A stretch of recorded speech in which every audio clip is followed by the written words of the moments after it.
ফিজাস রান্নাঘরের সকলকে স্বাগত জানাই।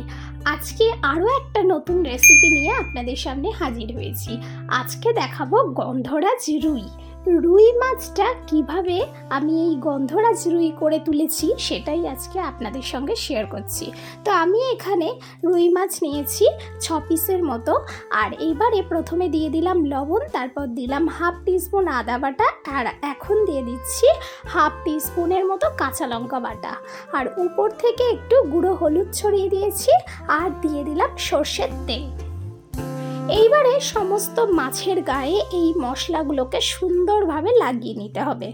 এখন আমি এক এক করে এদিক ওদিক করে ভালো করে মশলাগুলো যাতে মাছের মধ্যে মিশে যায় তো সেইভাবে মাখিয়ে নিলাম। এইবার উপর থেকে দিয়ে দিচ্ছি গন্ধরাজ লেবুর রসটা দিয়েও আবারও একটু হাত দিয়ে ভালো করে এদিক ওদিক করে নিচ্ছি যাতে সমস্ত মাছটার ভিতরে এই লেবুটার ফ্লেভার চলে আসে। এবারে একটা পেস্ট রেডি করব। তার জন্য এখানে 2 টেবিল চামচের মতো নিয়েছি আমি পোস্ত, আর নিয়ে নিলাম 2 টেবিল চামচের মতো সাদা সর্ষে। আমি এখানে কালো সর্ষে ইউজ করিনি, আমি সাদা সর্ষেটাই নিয়েছি, আর সামান্য একটু জল দিয়ে এখানে একটা পেস্ট তৈরি করে নেব। তো পেস্ট রেডি হয়ে গেছে, সর্ষে আর পোস্তর পেস্ট। একটা বাটিতে আমি এখানে দই নিয়ে নিয়েছি।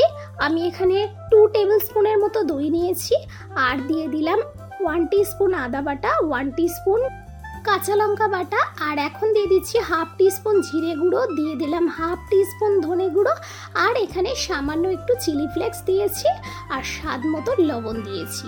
এবারে সামান্য একটু জল দিয়ে এটাকে সুন্দর একটা ব্যাটার তৈরি করে নিচ্ছি। এই মশলাটা রেডি রাখলাম আমি। এই রান্নায় কিন্তু একদমই বেশি সময় লাগবে না। আর এইবারে আমি দিয়ে দিচ্ছি কড়াইতে সরিষার তেল। রান্নাটা অবশ্যই সরিষার তেলে করবার চেষ্টা করবেন। এইবারে আমি এক এক করে মাছগুলোকে ভেজে নেব। তো আমি এখানে মাছগুলো দিয়ে দিচ্ছি, আর যেহেতু এখানে আদা কাঁচা লঙ্কা বাটা মাখানো আছে সেহেতু মাছগুলোর থেকে খুব তেল ছিটছিল। তেলটাকে আগে খুব ভালো করে কিন্তু গরম করে নিতে হবে, তারপর মাছগুলো দিলে খুব সুন্দরভাবেই কিন্তু মাছগুলো উঠে আসবে, একটুও কামড় খাবে না। এবারে মাছ ভাজা হয়ে গেছে, আমি সমস্ত মাছগুলো একটা ডিশের মধ্যে তুলে রেখে দিচ্ছি। এই রেসিপিটি একবার হলেও কিন্তু আপনারা বাড়িতে ট্রাই করে দেখতে পারেন। আশা করছি আপনাদের খুবই পছন্দ হবে। এটা অনুষ্ঠান বাড়ি কিংবা সামনে আসছে জামাই ষষ্ঠীতে আপনারা জামাইদের পছন্দ অনুযায়ী কিন্তু এই রেসিপিটি করে দিতে পারেন। তো কিছুটা সরিষার তেল কড়াই দিয়ে তারপর আমি যে দই আর মশলার ব্যাটারটা রেডি করেছিলাম সেই ব্যাটারটা তেলের মধ্যে দিয়ে দিলাম। দিয়ে একটু নাড়াচাড়া করবার পর সামান্য একটু জল দিয়েছি। এবার আবার ভালো করে মশলাটাকে একটু কষিয়ে নিচ্ছি। এইবার এখানে সর্ষে আর পোস্তর যে পেস্টটা রেডি করেছিলাম সেই পেস্টটা দিয়ে নাড়াচাড়া করছি। 2 মিনিটের মতো নাড়াচাড়া করবার পর মিক্সির বাটি ধোয়া জলটাও আমি এখন এর মধ্যে অ্যাড করে দিলাম। আমি এখানে যতটা ঝোল রাখবো ততটা কিন্তু জল দিয়েছি।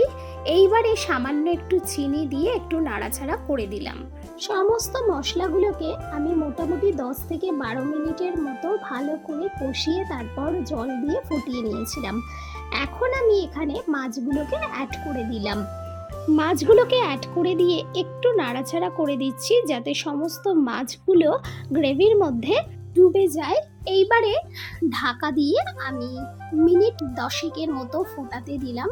মিনিট 10 পর আপনাদের সঙ্গে শেয়ার করছি যে মাছটা এখন কী পরিস্থিতিতে আছে। তো দেখতেই পাচ্ছেন মাছটা পুরোপুরি হয়ে গেছে। আর এইবারে আমি দিয়ে দিলাম কিছুটা গন্ধরাজ লেবুর রস, আর এখানে কয়েকটা গন্ধরাজ লেবুর পাতাও দিয়ে দিলাম। এই রস আর পাতা দেওয়ার পর খুব বেশিক্ষণ রান্না করব না, জাস্ট ঢাকা দিয়ে 2 মিনিটের মতো রান্না করে নিয়েছি। এইবার গ্যাসের ফ্লেম অফ করে দিয়েছি, আর মাছ আমার পুরোপুরি কমপ্লিট। গন্ধরাজ রুই আপনাদের কেমন লাগলো অবশ্যই কিন্তু কমেন্ট করে জানাবেন। আর যারা ইউটিউব থেকে দেখছেন তারা কিন্তু আমার চ্যানেলকে সাবস্ক্রাইব করবেন, আর যারা ফেসবুক পেজ থেকে দেখছেন তারা পেজকে ফলো করবেন। জামাই ষষ্ঠীতে আপনারা এই রেসিপি জামাইদের কিন্তু করে খাওয়াতে পারেন। জামাইরা একেবারে ফিদা হয়ে যাবে শাশুড়ি মার ওপর। আরও নতুন নতুন রেসিপি পাওয়ার জন্য আমার চ্যানেলকে সাবস্ক্রাইব করে পাশে থাকা বেল আইকনটি প্রেস করবেন, যাতে সবার প্রথমে নোটিফিকেশনটি আপনার ফোনেতে পৌঁছে যায়। আর এই গন্ধরাজ রুই রেসিপিটি আপনাদের কাছে কেমন লাগলো অবশ্যই কিন্তু আমাকে জানাবেন। আর সবাই ভালো থাকবেন, সুস্থ থাকবেন আর আমার পাশে থাকবেন।